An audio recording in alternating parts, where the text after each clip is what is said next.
Assalamualaikum warahmatullahi wabarakatuh. Kapitan kita wardabdoota sadarwiituu fi rifartoota hojjetan bakka jirtan hundatti nagaa furaman isin waliin haa jiraatu.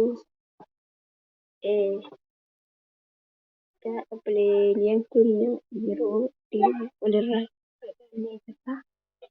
Walirraa fagaannee walirraa babbannee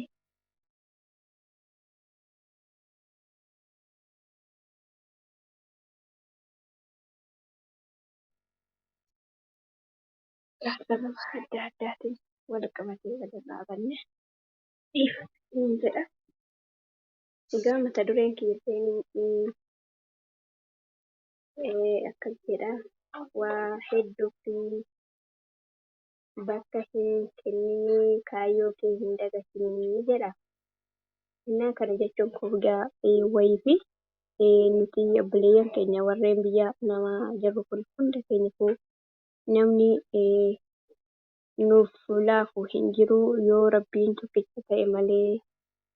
Kanaafuyyuu nuti waan baaneef irraanfachuu haa dhiifnu, haa jabaannu isiniin jedha. Egaa obboleeyyan keenya akkuma beekamu birri nuti fudhannullee waan mukarraa guuramee dhufu se'u waan lafaa foonu waan tola nuuf kennamu. Egaa nuti dhabqa keenya baafnee akkaataa itti fidnus akkaataa itti birrii kana argannus numaa fi rabbitu beeka. Akkasiin isiniin jedha. Kanaafiyyuu waan baaneef dagachuu haa dhiifnu, haa jabaannu cimina argachuudha.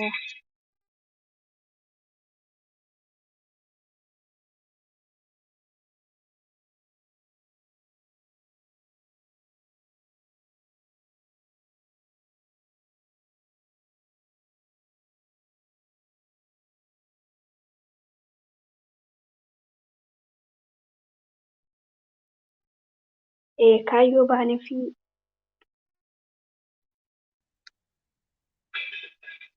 kaayyoo baaneef dagachuu dhiifnee of dagachuu dhiifnee jajjabaannuu isiniin jedha. Egaa waa hedduudha kan nu mudatu. Kanaafuu jabeenya godhannee nus immoo irratti cimnee waa hundayyuu isa nu mudates alhamdulillah jennee isa immoo ganaa kan nu mudanneefis of eeggannoo goone. Innaa akkasiin isiniin jedha. Obboleeyyan keenya akka jajjabaannu nuti umurii keenyaan qalladaa irraa umurii keenyaan dhaabachaa jirra.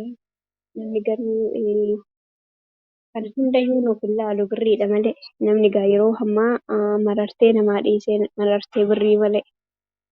Akkasii haadha yoo jedhan akkasii abbaa yoo jedhan birriidha.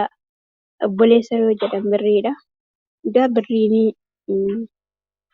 amma namaan marartuu jechuudha. Zabana akkanaa dhufee inshaallah rabbiin illee ga'a. Nuyin immoo fayyaa nuu kennee diidoo nuu kennee waa hundaa mudannoo hedduu keessa rabbiin haa dabarsuu. Fayyummaa keenya hin qabini. Egaa obboleeyyan keenya kanaan boodatti waa'ee adda addaa isiniifan dhiyeessa inshaallah yoo rabbiin naa fide. Viidiyoo xiqqaa kanallee waraabee isinii gadhiisuu ni danda'a. Kanaafiyyuu nuti jajjabaannee irratti sabrii goonee of yaadachuu qabna. Yeroo keenya dagachuu hin qabnu. Yeroo keenyatti hin taphannu. Yeroo keenya hin qisaasessinu. Egaa nuti waggaa meeqa biyya namaa keessa teenyee yeroo keenya of jalaa gubaa jirra. Maatiin keenya eenyumayyuu yoo taane jechuudha. Namni yeroon keessa jalaa gubataa jira kootu biyya kee galii namni namaan jedhu hin jiru. Nama taa'i siin jedhu malee. Nama taa'i achuma taa'i birrii 2 birrii 3 birrii 5 natti funaani siin jedhu malee. Egaa nuti takka mataa keenya hin yaadannu. Kanaafiyyuu of yaadachuu qabna. Yaadachuu qabna gaafa nuti of yaadannu gaafa dhukkubsannee yookiin dalagaa mana namaa dadhabnee dhiifnee lafatti hafne sanayyuu waa hundayyuu yaadanna. Waa hundayyuu waan duraaf sammuun keenya masaggabee qabu hundayyuu gaafsana kan yaadannoo itti yaadannu. Kanaan dura immoo nuti yoo kun nurra ga'e rabbiin illee nurra hin geessisiin kana gochuu manna ammaan otoo fayyummaa qabnu otoo dalagachuu dandeenyu otoo socho'uu dandeenyu of eeggannoo haa goonuu birrii akka tasaa bakka tasaatti hin baasina buleeyyan keenya bakka tasaatti namni isin hin gowwoomsin namni isin hin gowwoomsin waa hundayyuu yoo ta'e har'a silkiin tolfate bilbilaan nama isa isinii waa sana godhu yoo dhiiftan nama biraa gaafachuu ni dandeessu qulqulleeffachuu dandeessu waa hundayyuu kanaafiyyuu hin gowwoomina namni biyya keessa jiru inni sitti himuu fi inni namni waan sana fakkeenyaaf manuma ijaarsallee haa ta'u masalan waan inni biyya inni itti ijaare jettee itti kennitu sun sitti himuu fi inni bukkee jiru kan sitti himu addaa jechuudha. Kanaafiyyuu ogeessa sana yookiin qaama ijaaruuf fedhu sana waammattanii gatii amma isin ga'u gatii amma isin barbaachisu tilmaama keessan hundumaa amma hojjechuu barbaadan akkasitti yeroo walii galtanii fixxan sanaan booda kan porosesii waan tokko hojjechuuf jammartanuu jechuudha. Qaxxituma ammana 100 isiniin jedhan 100tti kennitanii 200 isiniin jedhan 200tti kennitanii calliftanii umrii keessan fixina wallahi isiniin jedheerala. Umrii keessan ittiin qalladina maatii gargaaruunis ni jira itti ijaaruunis ni jira yeroo rakkatan gargaaruunis ni jira garuu iddoo hundatti iyyuu miti. Kanaafiyyuu of eeggannoo haa goonuu har'a of yaadannuu gaafa silaa wanti darbe dhiifnee har'a eeggannoon isiniin jedha.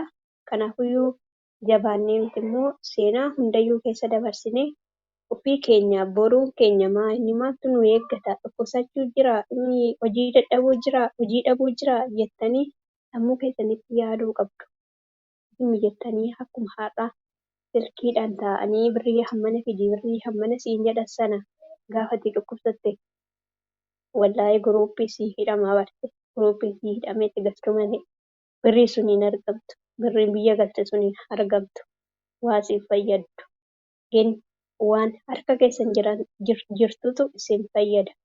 Kanaafiyyuu jajjabaadhaan isiniin jedhaa warri illee natti mufattan yoo jiraattan abboota leellanaa jedhaa isiniif jecha numa jechaaf nu hundaafiyyuu namni warri uf dagannu ni jirra warri ofirraa fannu ni jirra warri qo'imee kan bara kanaa fixe kan bara dhuftuun hojjetadhaa inni abdannu ni jirra isiniif kan yaadni kun takkamushee na akkasiin isiniin jedhaa warri illee natti mufattan dhiifama waliin isiniin jedhaa viidiyoo immoo babbareeda viidiyoo aga tokko xiraatii qabu qabadhee inshaallah isiniif dhufa abdiin qaba yaani haala tokko haalli naaf hin mijanne sababa kanaatiif viidiyoos gadhiisuu kan hin dhiisu na akkasiin isiniin jedhaa egaa haalli yoo namaa mijate bakki yoo namaaf mijate viidiyoo waraabuu kan hin danda'amu.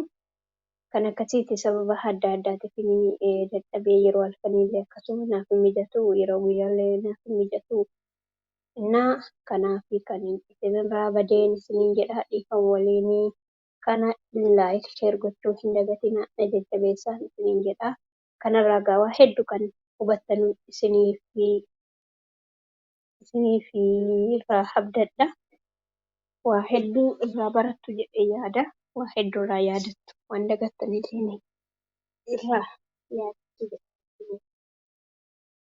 qoodee jira laayik gochuu sabiskiraayib gochuu hin dagatinaa laayikii godhu sheeri godhaa bannaataachuu sheeri na sheeri yoo nu gosa maal qaban yoo nu jajjabeessa maal qaban laayik birrii baanee bakka kana geenye gaafarraa yoo hin qabnu